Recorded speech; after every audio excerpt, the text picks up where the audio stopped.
Na mensagem do domingo passado nós falamos sobre pais e filhos, a relação que ambos precisam ter. Inclusive falamos de uma forma, claro, brincando, que tem um ministério de louvor chamado Legião Urbana, com o profeta Renato Russo, que escreveu uma canção, Pais e Filhos, e ali ele expressa o coração dele com a falta de comunhão dos pais com os filhos. Vocês culpam seus pais por tudo, são crianças como você, e o que você quer ser quando você crescer. Não que eu não esteja, não é versículo da Bíblia, nós sabemos disso, mas é uma expressão de um coração perdido, querendo ser encontrado pelo amor de Deus. A gente encontra várias canções, por exemplo, aquela, mesmo se eu falasse a língua dos anjos, ele lia a Bíblia, mas não tinha revelação. Ali era uma expressão de alguém que desejava conhecer o coração do Senhor. E aonde que nós entramos como igreja, nós expressamos essas verdades bíblicas na sociedade, irmão. Nós não podemos nos omitir diante das problemáticas que estão acontecendo na nossa sociedade. E a Bíblia traz essas clarezas. E nós temos meditado ao longo desse mês de junho sobre isso. Amém? Então vamos lá. Mensagem de hoje é a missão da família.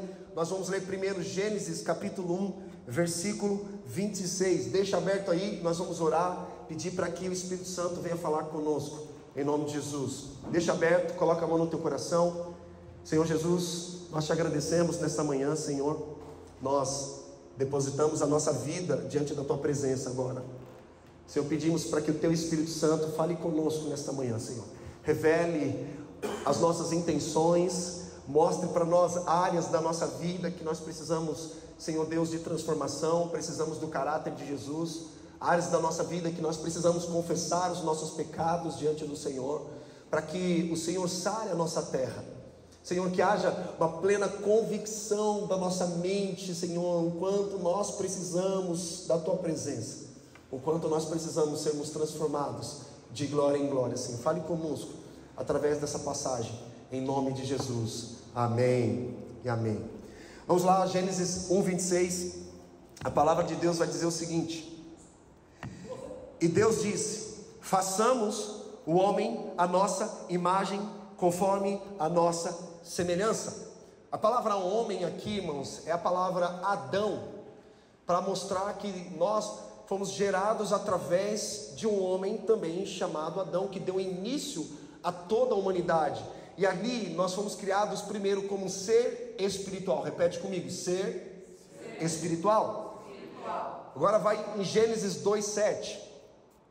Gênesis 2:7, ele vai dizer assim: então o Senhor Deus formou, repete comigo, formou o homem do pó da terra e lhe soprou nas narinas o fôlego de vida, e o homem se tornou um ser vivente. Aqui primeiro nós vimos em Gênesis 1:26, façamos o homem conforme a nossa semelhança, ser espiritual. Agora nós fomos criados como um ser individual, fomos criados conforme a semelhança de Deus. E aí Deus, então, ele soprou nas narinas, pegou do pó da terra e soprou sobre as narinas, e aquele homem se tornou um ser vivente. Então, primeiro um ser espiritual, segundo um ser individual. Essa carcaça que nós temos chamado de corpo, que carrega a presença de Deus, carrega o Espírito. Nós temos uma alma e também temos um Espírito. Em Gênesis 5:1, vai lá comigo, avança mais um pouco. Gênesis 5:1 ao 2 vai dizer assim: no dia em que Deus criou, repete comigo, criou o homem, à semelhança de Deus o fez. Deus os criou, homem e mulher, os abençoou, lhes deu o nome de homem. Algumas traduções traz a palavra Adão, que nós conhecemos. Aqui, agora, nós vemos que nós somos criados como um ser social, porque a relação do homem com a mulher formam uma família, formam então uma sociedade. Primeiro um ser espiritual, Deus nos criou como a sua imagem e semelhança, recebemos partículas divinas de Deus. Deus não colocou em nós apenas a onisciência, a onipresença e a onipotência, mas Deus colocou partículas divinas dentro de nós. Deus colocou bondade, colocou amor, colocou fidelidade. Entretanto, por conta da natureza de desobediência do homem, o homem peca, então ele é separado espiritualmente de Deus. Amém? aqui nesse terceiro ponto que nós acabamos de ler, aqui existe o ser social. A relação do homem com a mulher forma um ser social. Por conta da queda do homem, primeiro, nós fomos separados psicologicamente de nós mesmos. Segundo, nós fomos separados socialmente um do outro. E terceiro, nós fomos separados espiritualmente de Deus. Nós fomos expulsos do jardim. E não sei se vocês viram, nessa semana fizemos uma publicação na rede social falando que quando Deus decidiu criar os peixes, Deus criou antes, falou com o mar. Deus falou com o solo, com a terra, para criar a árvore. E Deus falou consigo mesmo: façamos o homem à nossa imagem e semelhança, para criar o homem. Se você tirar o peixe do mar, ele morre. Se você tirar a árvore da terra, ela morre. Se você tirar o homem da presença de Deus, ele morre. A nossa vida só tem sentido quando nós estamos na presença de Deus. Quando nós estamos conectados com a presença de Deus, a vida. Mas quando nós estamos desconectados, nós morremos espiritualmente. E Deus havia falado: se você comer, certamente morrerá. Mas o homem, mesmo assim, querendo ser igual a Deus, sendo que Deus já havia falado: você é minha imagem e semelhança, o homem desobedece o mandamento do Senhor, então ele é desconectado.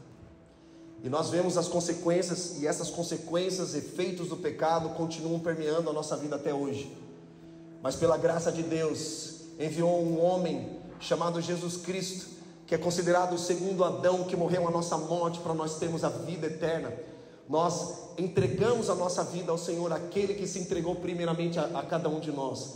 E nós fomos reconciliados. Olha que poderoso isso, irmãos. Fomos reconciliados com esse amor, esse Pai. Não só reconciliados, nós temos o privilégio de termos esse relacionamento até que Jesus venha. Amém, irmãos?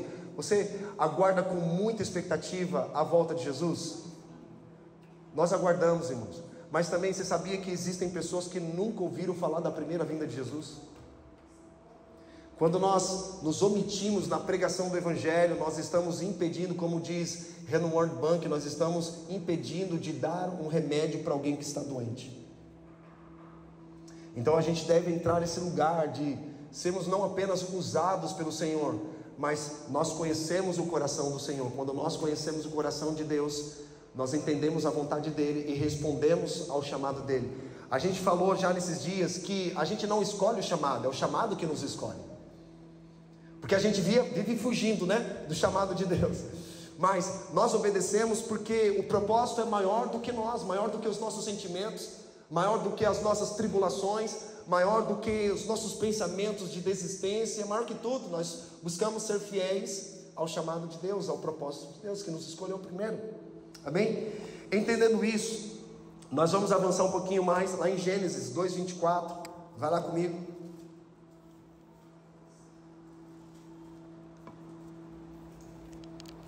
Gênesis 2:24 vai dizer assim: por isso o homem deixa pai e mãe e se une à sua mulher, tornando-se os dois uma só carne. Quando você casa, ou quando você deseja casar, precisa entender que quando você casa, você se torna uma só carne. A gente até brinca em casa que existe uma pessoa chamada Robérica em casa, que é a junção de Robert com Érica. Nós nos tornamos uma carne. Por quê, irmãos? Dentro de um casamento, quem é casado entende isso.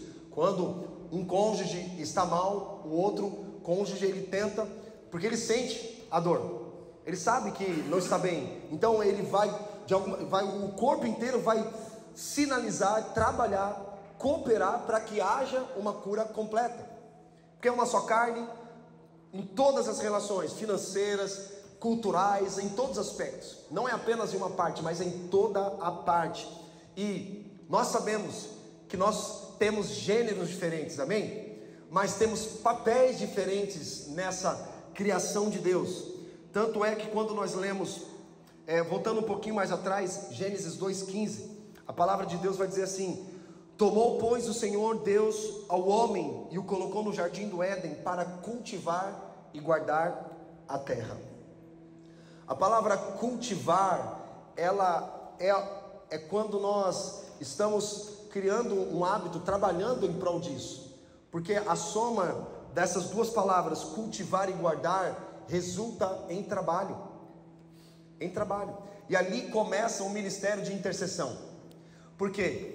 A Bíblia fala que Deus criou os céus e a terra. E Deus posicionou um homem no jardim do Éden para cultivar e guardar a terra. Ou seja, ele fica na posição entre os céus e a terra. O que é a igreja? A igreja é a intercessão entre os céus e a terra. Lembra quando Jesus diz: e te darei as chaves do reino dos céus, o que você ligar na terra será ligado nos céus. A igreja, ela está no meio, é intercessão. O que é intercessão? Ela está no meio, ligando uma realidade com a outra realidade. Então, quando o homem está ali no jardim, Deus posiciona ele para cultivar e guardar a terra.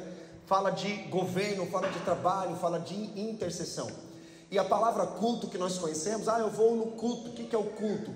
É um cultivo. Eu cultivo o culto até que se torne uma cultura. Daqui que vem a palavra cultura que nós conhecemos. A palavra cultura vem de cultivo, de cultivar e guardar a terra, cultivar o culto, até que se torne uma cultura. O que é cultura, pastor? É um conjunto de hábitos e pensamentos que formam uma cultura daquela localidade. Por exemplo, qual é a constituição do reino de Deus? Mateus 5, 6 e 7. É a nossa cultura. Qual é a nossa cultura? Bem-aventurados. Bem-aventurados são os pobres de espírito. Bem-aventurados são os misericordiosos, os puros de coração, aqueles que forem perseguidos, disserem todo mal contra vosso respeito, alegrai-vos e regozijai-vos, porque grande é o vosso galardão. Sal da terra e luz do mundo, essa é a nossa cultura. Amar o inimigo e orar por aquele que persegue, a nossa cultura é essa, irmão. Isso é uma contracultura. E a família hoje, ela é uma contracultura da sociedade. Não sei se vocês viram, nessa semana, a fundadora do Nubank, chamada Cristina Junqueira, ela foi num evento da Brasil Paralelo, se eu não me engano, e a militância de esquerda caíram matando em cima dela. Que absurdo, vou fechar minha conta no Nubank, não sei o que, tentando cancelar a mulher por conta do direito dela de ir e vir. Ela vai para onde ela quiser, percebe? Aí você vai ver o contexto dela, casada, muito bem casada, 3 filhas já nascidas e mais 1 na barriga, e é uma empreendedora de sucesso. Isso, meu amigo, para a sociedade corrompida como a nossa, é uma contracultura. Se você quer se posicionar como uma contracultura na sociedade, é só você casar, ter filhos, ter um empreendimento. Isso causa muita contracultura para a nossa sociedade. A sociedade hoje, ela valoriza mais a questão de você ser pervertido, imoral, mentiroso, adúltero, ter várias mulheres, vários homens, fazer o que você quiser. É a revolução francesa que proporcionou isso também. Liberdade, fraternidade e igualdade. Ou seja quem você quiser ser. Meu corpo, minhas regras, né? É o jargão que a gente utiliza. Só que quando nós vamos olhar para a Bíblia, Deus criou todas as coisas. Ou seja, meu mundo, minhas regras. Agora, você vive elas se você quiser. E nós sabemos as consequências quando nós decidimos, pelo Espírito, viver a vontade de Deus sobre a nossa vida. Tem tem uma dupla sertaneja muito famosa no Brasil, e tem um irmão deles que ele se converteu ao Senhor. E aí você vê nitidamente as consequências dessa decisão na família, de ambos. Aquele que decidiu viver os caminhos do Senhor, você vê casado, com os filhos muito bem direcionados, enquanto o outro, a família toda arrebentada, destruída. Você sabe de quem eu estou falando? Pastor, quem é? Zezé de Camargo e Luciano, meu amigo. São figuras públicas. Olha, é só olhar o contexto. Eu tenho certeza que esse irmão, que é o Luciano, está orando pela família, para a restauração da família do Zezé ali. Mas é um exemplo claro, exposto na nossa sociedade, aqueles que de fato decidem viver o Evangelho de Jesus. A gente sabe das consequências, das transformações que são operadas. Mas voltando aqui no texto, aqui primeiro nós vemos que Deus colocou o homem no jardim do Éden. Fala de posição, repete comigo, posição. Deus havia posicionado ele. Deus sabe a posição que Ele deseja colocar cada um de nós. O problema é quando nós saímos dessa posição.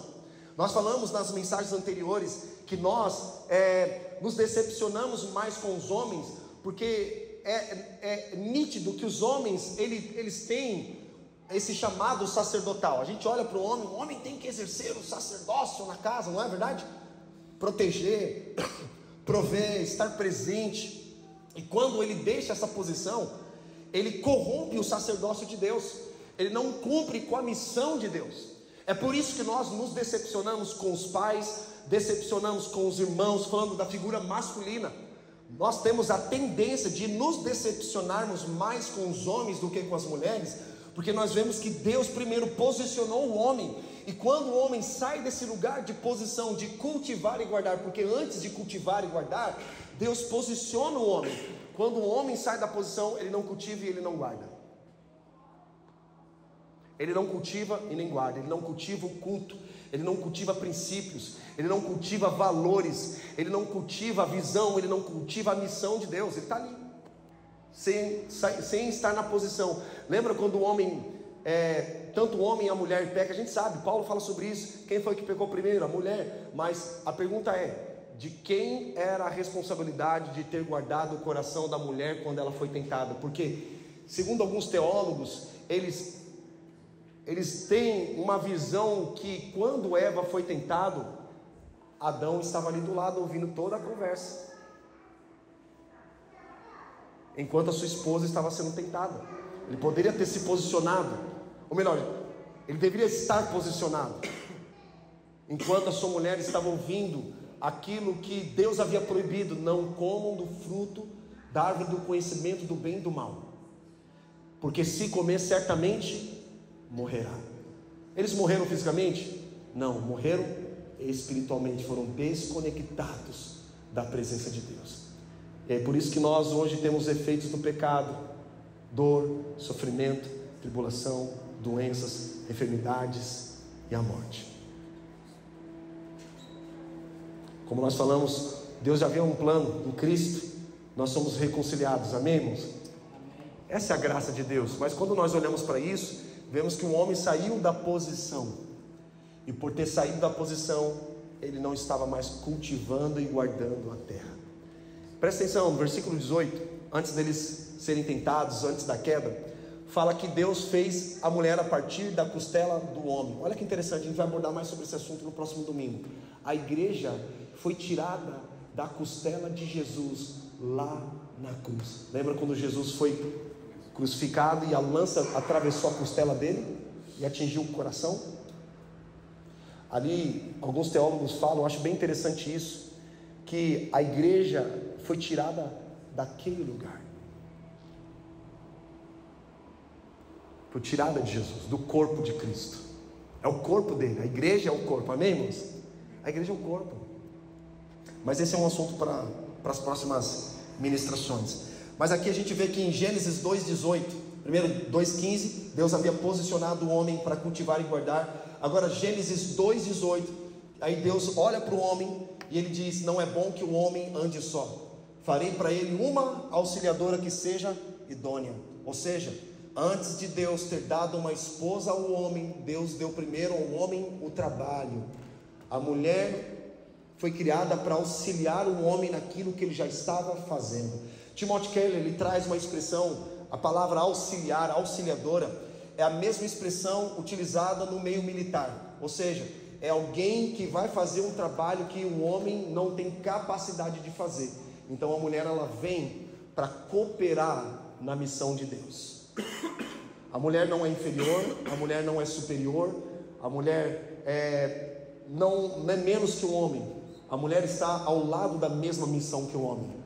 A palavra submissão significa isso, estar ao lado da mesma missão. Tanto é, você pega atividades domésticas dentro de casa, o homem não está ali para ajudar a mulher, ele está ali para fazer o trabalho dele.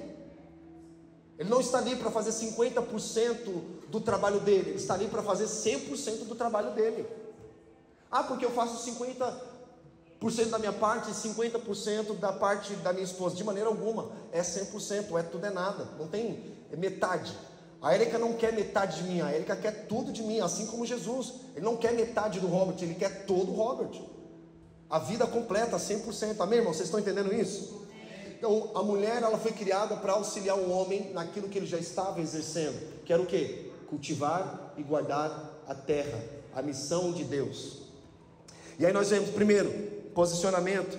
Segundo, cultiva a terra. E quando fala guardar a terra, está falando de proteção, de cuidado, de zelo. Então o homem, assim como a mulher, dentro de uma construção familiar, eles precisam ser muito intencionais, precisam cooperadores, trabalhar. Não é a parte que se interessa, mas é o conjunto inteiro que se interessa nessa construção. Imagine, irmãos, você já viu, você pode pegar esse exemplo não somente dentro de um relacionamento. Eu lembro que no período de faculdade sempre tinha aqueles que se escoravam no trabalho dos outros, né? Se escoravam naqueles que faziam. Não, aí tinha uns que pagavam ainda, faz minha parte aí, cara.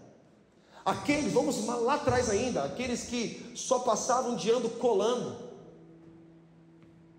Eles sempre não estudavam, não se dedicavam, e aí eles só passavam de ano colando. Essas pessoas, quando se tornaram adultas, se tornaram pessoas potencializadoras, acho que é isso mesmo, de forma destrutiva. São pessoas que elas sempre procuram se relacionar por interesse, por aquilo que o outro pode oferecer para ela. Passa a cola para mim, dá para mim, mas ela não quer trabalhar. É o espírito do seu Madruga, né? Do Chaves. Não quer trabalhar, mas quer morar de graça. Não é verdade? Veio agora essa expressão aqui, gente. Mas vamos lá. Então, quando o homem e a mulher se posicionam para cultivar e guardar a terra, aqui acontece então a missão de Deus. Acontece o que nós chamamos também dentro da teologia de mandato cultural. Repete comigo: mandato cultural. Então, a missão de pregar o evangelho e fazer discípulos não começa em Mateus 28, começa lá em Gênesis. Na verdade, todo o evangelho é nos levar ao nosso lugar de origem, levar a gente para Gênesis. Para Gênesis. Quando alguém fala assim: o meu destino é o céu. Não, o céu não é o teu destino, o céu é a tua origem. O reino não está no céu, o reino é do céu. Porque o reino não é um lugar geográfico. Lembra quando Jesus responde os discípulos: mas Senhor, onde está o reino de Deus? Porque para eles era um lugar geográfico. Porque na cabeça judaica, a cabeça até mesmo de um legalista não, Jesus, ele é um líder político, ele vai destronar Herodes, e aí Judas vai ser o tesoureiro, Tiago e João, um vai sentar à direita, o outro vai sentar à esquerda, e aí nós vamos entrar em Jerusalém. Você sabe, você leu lá, que é aquela entrada triunfal, né? Todo mundo começa a lançar as vestes no chão, entra com um burrinho, entra, você lembra disso? Quando chega esse período, a gente traz essas ministrações, período de Páscoa, todo mundo ovacionando, porque é isso aí, Jesus. Já viu aquelas lutas talvez seja de UFC, ou alguma outra, ou torcida, isso. Aí quando um time toma um gol, o que acontece? Começam a xingar, né? Alguns acabam até quebrando, né, algumas coisas, mas você vê que Jesus decepcionou todos eles, porque a expectativa que eles geraram foi depositada no lugar errado, porque uma mente errada gera comportamento errado. Porque para eles era um Jesus festejado, eles não aceitavam a ideia de um Jesus rejeitado. Então eles se decepcionaram. Irmão, alguém já se decepcionou, frustrou aqui na vida? Pastor, me frustrei ontem. Não, agora há pouco, pastor, me frustrei. Mas uma palavra de esperança para mim e para você. Quando Jesus ele ressuscita, ele vê os discípulos no barco, e aí eles pescaram a noite inteira e não pegaram absolutamente nada. No dia seguinte, eles encontraram Jesus, e Jesus falou assim: lance a rede para o outro lado. O que acontece? Debaixo da palavra, Pedro diz, debaixo dessa palavra, lançaram a rede, e quando eles pegaram, o barco quase afundou de tantos peixes. Ou seja, antes de uma multiplicação sempre há um período de frustração. A gente passa por momentos de decepção, frustração, mas sempre depois Deus vem com algo extraordinário sobre a nossa vida, dizendo: eu estou com você. mas viva debaixo da minha palavra. Porque a nossa visão humana, ela é limitada, mas quando a gente ouve Jesus falando assim, lança uma palavra, debaixo da palavra eles lançaram. E quando eles lançaram, o que eles escolheram? Os peixes.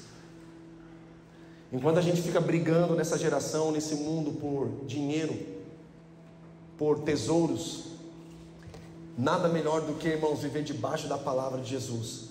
A oração de Moisés eu tenho feito todo dia: Senhor, não quero dar um passo sequer se a tua presença não estiver comigo. Se mover debaixo de uma palavra, irmão. Se mover debaixo de uma palavra.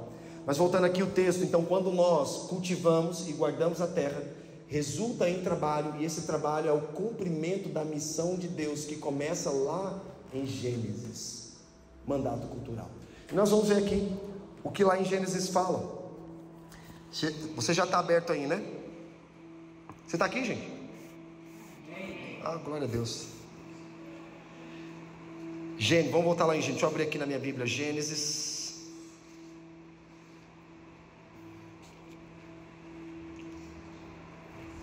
Vamos lá.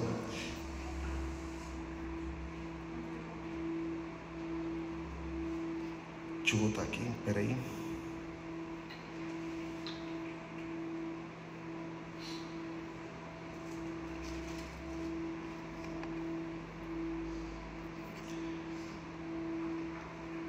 Usar a Bíblia no meio digital é muito, às vezes, ao invés de ajudar, só atrapalha. Peraí.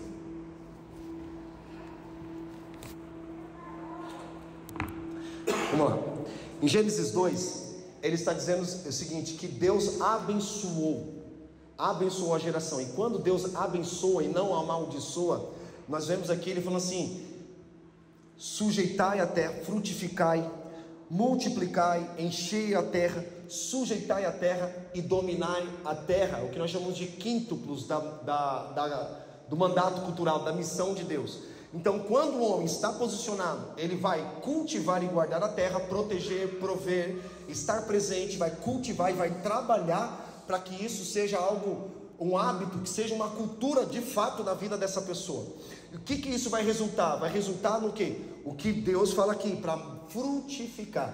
E quando nós falamos frutificar, obviamente nós estamos falando de fruto, amém? Nós fomos chamados para darmos frutos e não resultado. O resultado você dá no trabalho, irmão. Na igreja você dá fruto.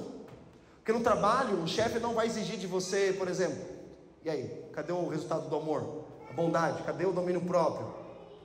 Ele não vai exigir isso de você. Mas quando nós estamos dentro do ambiente de igreja, Deus espera de nós o quê? Fruto. E que frutos são esses? Fruto do Espírito Santo. Pastor, quais são as evidências de que uma pessoa de fato ela tem o Espírito Santo? Olha para o fruto do Espírito.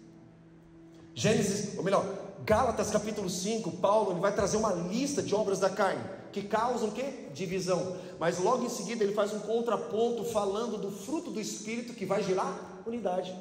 Quando nós vivemos e geramos o fruto do Espírito, que é amor, fidelidade, bondade, mansidão, temperança, domínio próprio, obviamente, irmão, se espera fruto, evidências. Isso é ser cheio do Espírito Santo. Isso é ser cheio do Espírito Santo. Ser cheio do Espírito Santo não é você orar em línguas. Ser cheio do Espírito Santo não é você entregar uma palavra de conhecimento, de sabedoria, orar por cura. Isso é reflexo, é extensão daquilo que está dentro do teu coração. Porque o fruto do Espírito significa que Deus tem poder para transformar o homem de dentro para fora. Os dons do Espírito significa que Deus tem poder para usar a vida de um discípulo para transformar a outra vida. Esse é o dom. Agora, quando a glória de Deus está no lugar, eu tenho certeza que vocês já tiveram essa experiência. É tipo assim, o Espírito Santo sendo muito cavaleiro, dizendo: olha, não precisa impor as mãos sobre pessoas, pode deixar que a minha glória já está tocando elas. Já teve essa experiência? Teve experiência que eu não precisei pregar mais, que a glória de Deus veio tão de forma poderosa sobre o lugar, que não precisou a gente impor as mãos sobre alguém. Não precisou que a gente fosse até aquela pessoa e liberasse, porque o Espírito Santo já estava tocando ela. Várias vezes aconteceu isso com a gente, várias vezes. Pode acontecer agora, pode acontecer em qualquer momento. E a gente precisa de discernimento, sensibilidade, de ouvir o Espírito Santo, o que Ele quer fazer neste exato momento. Às vezes Ele quer dar só vinho, Às vezes Ele quer trazer pão, às vezes Ele quer trazer o pão e vinho. E glória a Deus por isso, irmãos. Temos sensibilidade ao que o Espírito Santo quer fazer conosco. Então, quando nós olhamos para isso, frutificar, lembra também quando Jesus ele conta aquela parábola dizendo: eu sou a videira verdadeira, vocês são os ramos. E todo ramo que permanecer em mim, eu permanecerei nele. E tudo que pedirem em meu nome, eu vos concederei. E darão alguns frutos. Darão muitos frutos. E frutos que durarão para sempre. Não é um impacto momentâneo, é um impacto eterno. Isso é poderoso. Isso é o fruto. Fruto de oração respondidas, fruto de conversões, fruto de salvação, fruto de caráter transformado. Antes não lavava a louça, agora está lavando a louça, né? A gente teve um discipulado de liderança na segunda-feira e trouxemos um pouquinho sobre isso. Não faz sentido o cara querer fazer tudo dentro da igreja, mas não faz nada em casa. Lava a louça na igreja, mas não lava a louça em casa. Passa a vassoura na igreja, mas não passa a vassoura em casa. Não é assim. Primeiro começa em casa. Amém? Glória a Deus. Posso ouvir um amém, hein? Então, a palavra frutificar são evidências que de fato o Espírito Santo está trabalhando no coração. Isso vai levar ao segundo, que é Deus dando a missão de multiplicar. No mês passado, no nosso discipulado de liderança, nós trouxemos um livro chamado o herói, como é que é? Formador de Herói. E no Formador de Herói, ele traz muito o princípio da multiplicação. Talvez alguns de nós, como eu já fiz parte de Visão G12, tem que multiplicar, só que era uma multiplicação baseada em legalismo. A multiplicação ela é bíblica. Nós fomos chamados para multiplicar o que vier na nossa mão. E multiplicação é diferente de adição. Você sabe muito bem, que você já foi para a escola, aprendeu isso. 1 mais 1 é igual a 2. Agora 2 vezes 3 não é 5. 2 vezes 3 é 6. Então você vê uma multiplicação exponencial. Discipulado de Jesus é para multiplicar, não é para adicionar. Nossa oração tem sido: Deus, não oramos para que haja uma adição de pessoas na comunidade, mas sim que haja uma multiplicação de pessoas através de discípulos, através de formadores de heróis, de líderes, de fato que colocaram a mão no arado e estão realmente cumprindo com a missão de Deus, que é pregar o evangelho e fazer discípulos. Aí há a multiplicação. A nossa oração tem sido isso. Só que a multiplicação não acontece só dentro de um ambiente de igreja, mas também dentro de um ambiente de casa. Você pode multiplicar recursos financeiros, por exemplo. A gente fala muito sobre economia, sobre finanças, sobre multiplicar fontes de renda. Os economistas, pessoas da área, eles falam muito bem: você não pode colocar todos os ovos no mesmo cesto. Porque se você coloca todos os ovos, se referindo a investimento que você faz no mesmo lugar, você pode perder tudo. Você precisa multiplicar os investimentos. Coloca um pouquinho em renda passiva, ou melhor, renda fixa, renda variável. Faz um investimento daqui, outro investimento dali, porque se um quebrar, você tem os outros para dar continuidade. Acontece isso. Os empreendedores sérios, bíblicos, eles trabalham dessa forma. Eles multiplicam as suas fontes de renda, multiplicam os seus investimentos. E quando nós trazemos isso para um ambiente também eclesiástico, Deus nos chama para multiplicarmos. Como? Formarmos pessoas que têm um pensamento de multiplicação. Eu alcanço 1, Diego alcança 2, esses 2 alcançam mais 5 pessoas, e aí é exponencial. Essa é a missão de Deus. Terceiro, encher a terra. Encher a terra, obviamente, irmão, fala de filhos. Encher a terra, né? Tem um Instagram de uma que eu conheci essa semana. A mulher tem 12 filhos, meu amigo. Ela tem 38 anos, 12 filhos. Obviamente, né? O nome do Instagram, se eu não me engano, é Mãe de 12, Mami, alguma coisa assim, que depois eu posso pesquisar aqui e passar para vocês. Mas eu acompanho, acho bem interessante, porque você não vê um semblante caído da mulher. Mas, obviamente, essa mulher tem uma rede de apoio. Porque nos dias de hoje não tem como você cuidar de 12 crianças, porque o mais velho, se eu não me engano, tem 13 anos. E o último que ela teve agora foi gêmeos. 12, meu amigo. Aí eles estão no Instagram mostrando uma viagem que eles levaram os filhos mais velhos.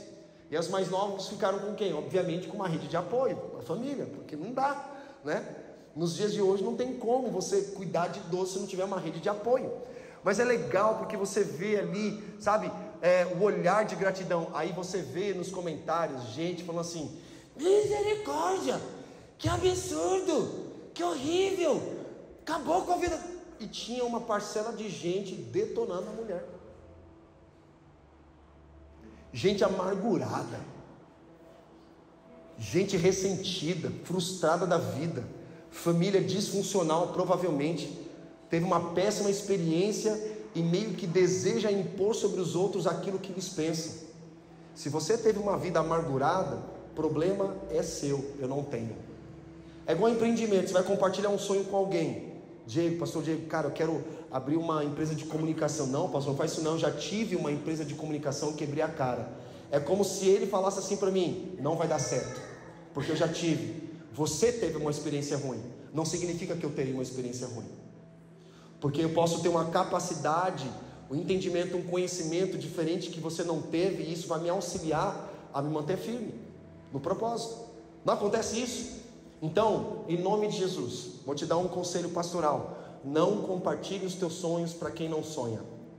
Não compartilhe os teus sonhos para aqueles que não estarão junto com você nos teus sonhos. Amém? Isso é um princípio, irmão, que a gente aprende e a gente deve aplicar em nossa vida, se de fato nós queremos ficar focados naquilo que Deus colocou e depositou sobre a nossa vida. Porque tem os sonhadores, mas também tem aqueles que são destruidores de sonhos, porque eles querem derramar as experiências ruins, ressentimentos delas em alguém que compartilha um sonho. Não, pelo amor de Deus, 10 filhos, que loucura, faz uma laqueadura, mulher, pelo amor de Deus. Irmão, se Deus deu a graça para ela ter 12 filhos e ela está bem com isso, fica de boa.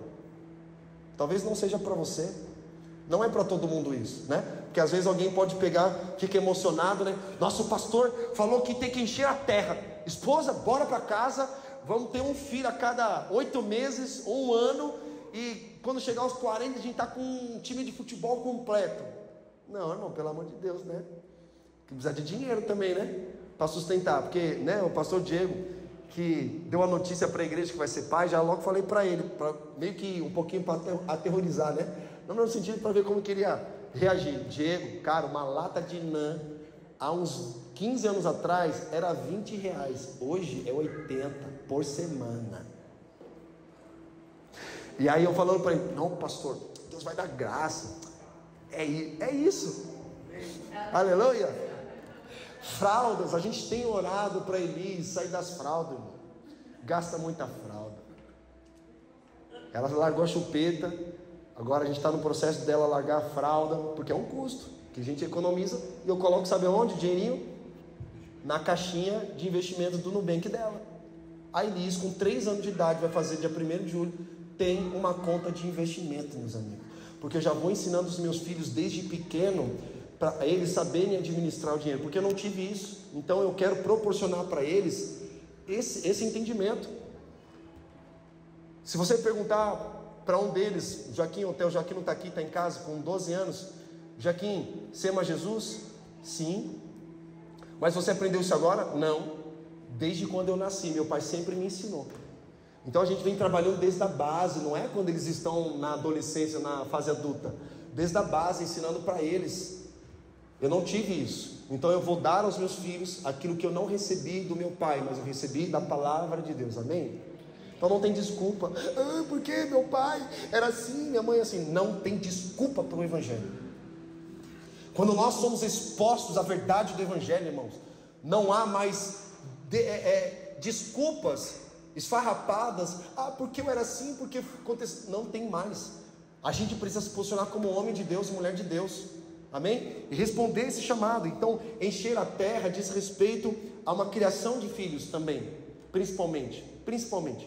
Pastor, eu tenho problemas de gravidez. Talvez você esteja aqui e não tenha esse problema, mas alguém que vai assistir ou ouvir depois tem problema de fertilidade. Irmãos, tem adoção, tem um processo da adoção também, a encher a terra. Tem um monte de crianças aí órfãos que precisam de famílias. Alguém já foi em abrigo aqui? Irmãos, eu tive uma experiência em abrigo. Você chega no abrigo, as crianças começam a correr, grudar na tua perna. Por quê? Elas querem desesperadamente uma família para não sair daquele lugar. E muitos, infelizmente, não são adotados. E quando eles completam 18 anos de idade, eles são obrigados a saírem do abrigo para dar espaço para outros. E muitos deles não têm para onde ir, não têm família. Vão para onde? Procuram uma oportunidade de trabalho, na droga, vai para a rua. Onde nós devemos nos posicionar como igreja nesse aspecto? Eu tenho falado, eu estou falando constantemente sobre isso, não é verdade? Tenho falado para entrar isso na nossa mente, no sentido, irmãos, vamos pensar nisso, vamos trabalhar isso, porque você não pode adotar, não, porque o pastor falou que tem que adotar. Não é adotar por imposição porque alguém falou, porque o processo de adoção é um processo de amor também. Eu adoto porque eu amo, não porque eu quero, para preencher um vazio no meu coração. Eu estou sozinho, eu não tenho marido, não tenho isso, preciso. Não, é por amor. Nós somos adotados por amor em Cristo Jesus, amém? Sujeitar a terra diz respeito, irmãos. Aí entra aqui outro princípio junto, vou interligar eles dois para a gente ir finalizando, que é dominar sobre todas as coisas. Dominar sobre todas as coisas. Sujeitar diz respeito à sujeição.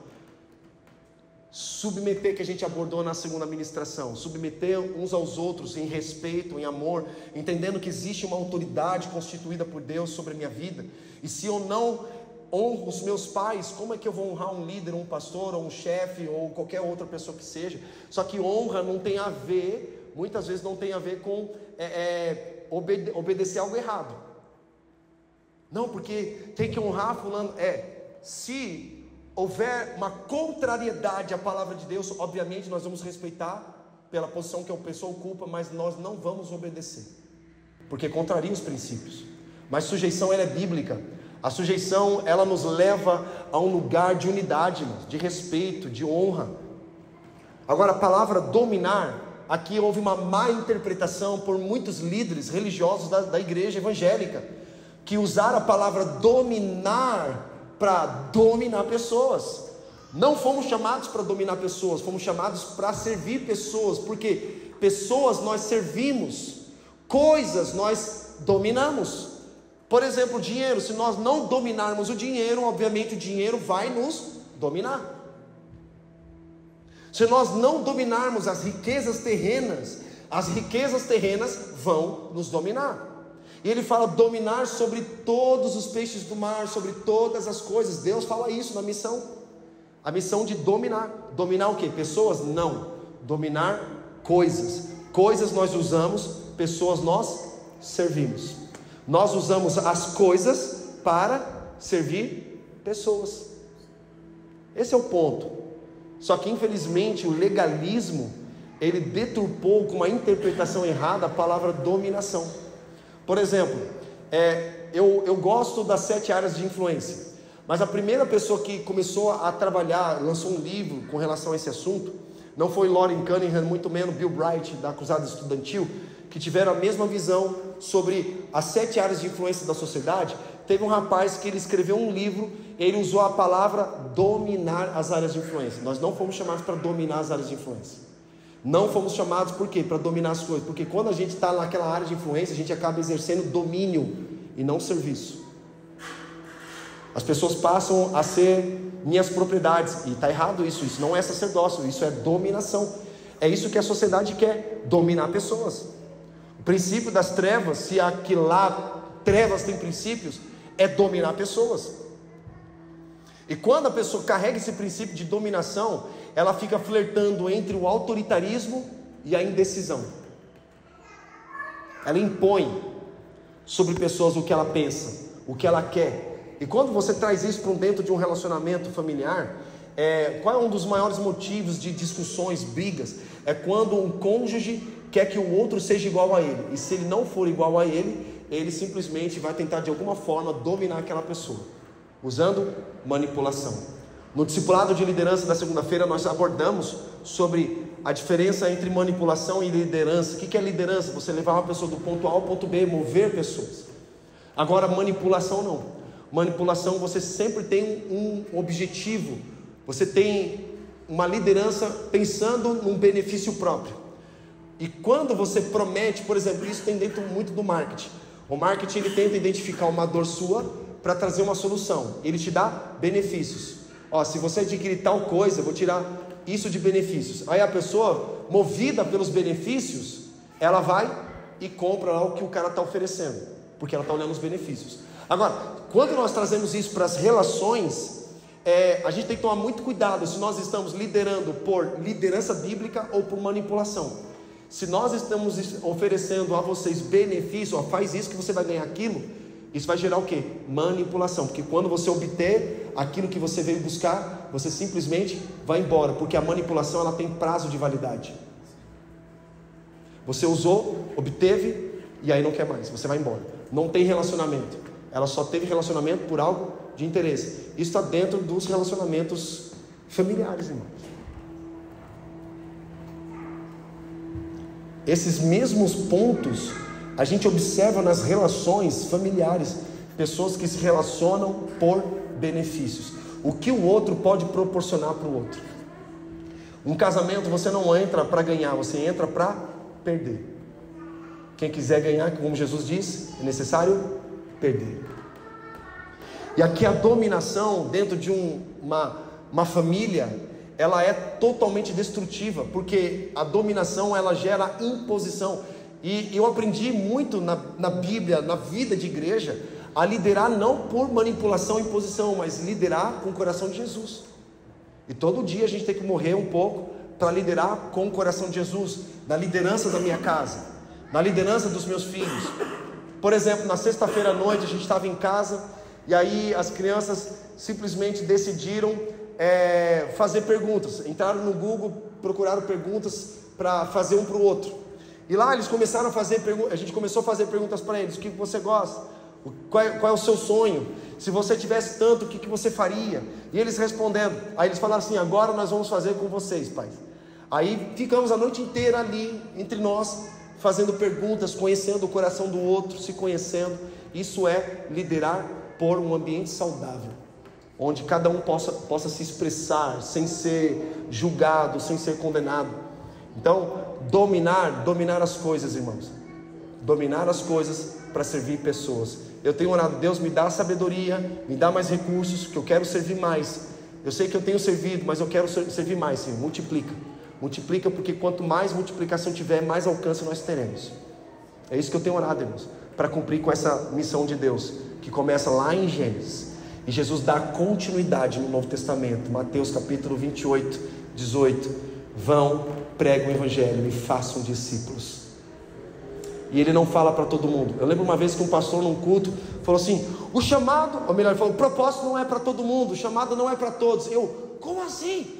Esse pastor está pregando heresia, né? Novo convertido ali, né? Uns 2 anos. Eu falei: pastor, como assim? Você falou que o chamado não é para todos. E ele: realmente não é para todos, porque só quem obedece à missão de Deus é para quem foi regenerado pelo sangue de Cristo. A grande comissão, ela acontece apenas para os discípulos. Jesus não dá essa ordem para a multidão. Para a multidão ele está pregando o Evangelho para levar a salvação.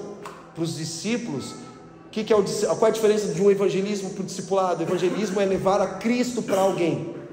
Discipulado é quando gera o Cristo nesse alguém, que ele já conheceu, foi salvo. Agora nós vamos gerar Cristo, para que Cristo cresça dentro dessa pessoa. Então a grande comissão, não somente para a igreja, mas para a família, é pregar o Evangelho e fazer discípulos. É quando de fato nós entendemos, reconhecemos, irmãos. Então, se eu não estou cumprindo com a grande comissão, é certeza que você está cumprindo com a grande omissão. Ou é a grande comissão, ou é a grande comissão na tua vida. E Deus deseja que a gente cumpra com a missão dele. A missão é dele, não é tua. E aí eu lembro que o pastor me ensinou isso. Ele falou assim: o Rob sabia que nós não temos missão nenhuma. Eu falei: como assim, pastor? Me explica esse negócio direito. E ele falou assim: a missão é de Deus.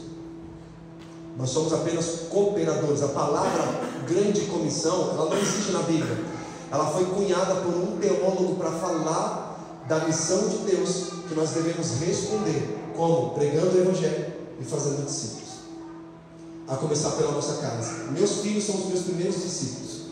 E eu preciso ensiná-los no caminho que eles devem andar. Porque quando eles chegarem na fase adulta, eles não se desviam. E é um desafio grande. Isso não é a curto prazo, isso é a longo prazo.